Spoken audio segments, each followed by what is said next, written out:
আজ বিজয়া দশমীর মধ্য দিয়ে শেষ হলো সনাতন ধর্মাবলম্বীদের সবচেয়ে বড় উৎসব শারদীয় দুর্গাপূজা। সকাল থেকেই রাজধানীর মণ্ডপগুলোতে দেবীকে শেষবার দেখতে ভিড় করেন ভক্তরা।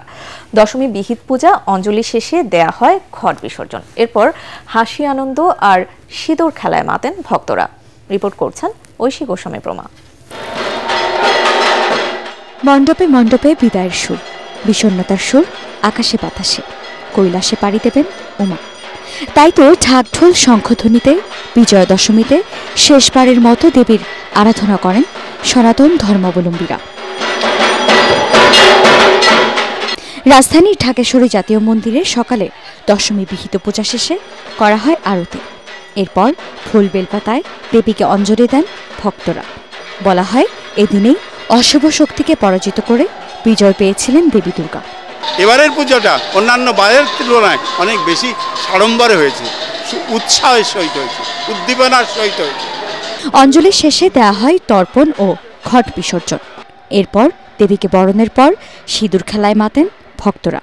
আমরা সবাই পূজা বেশ ভালো কাটিয়েছে এবং আজকে মায়ের বিদায় বেলায় আমাদের সবারই অনেক মন খারাপ, আর মাকে বিদায় দিতেই হবে। তো একটা বছর আমরা মায়ের জন্য অধীর আগ্রহে অপেক্ষা করব এবং ভালোভাবে দেখেছি। আইন শৃঙ্খলাও খুব ভালো ছিল, আমাদের কোথাও কোনো সমস্যা হয় না। ফ্যামিলির সবার সাথে ঘুরেছি, খুব ভালো লেগেছে। 4 দিন খুব ভালো কেটেছে, সুন্দর করে সাজুগুজু করে সবাই বের হয়েছি, প্রতিমা দেখেছি, খুব ভালো লেগেছে। আজকে এই সিঁদুর খেলবো আর কিছু ছবি টবি তুলবো, সবার সাথে আনন্দ করব। 28 সেপ্টেম্বর মহাষষ্ঠীর মধ্য দিয়ে শুরু শারদীয় দুর্গোৎসব আজ বিজয়া দশমীর মধ্য দিয়ে শেষ হলো। আসছে বছর আবার ভক্তদের মাঝে ফিরবেন মা, সেই প্রত্যাশাই ছিল সবার কণ্ঠে। ষষ্ঠীতে আগমনের পর আজ বিজয়া দশমীতে বিদায় নিয়েছেন উমা।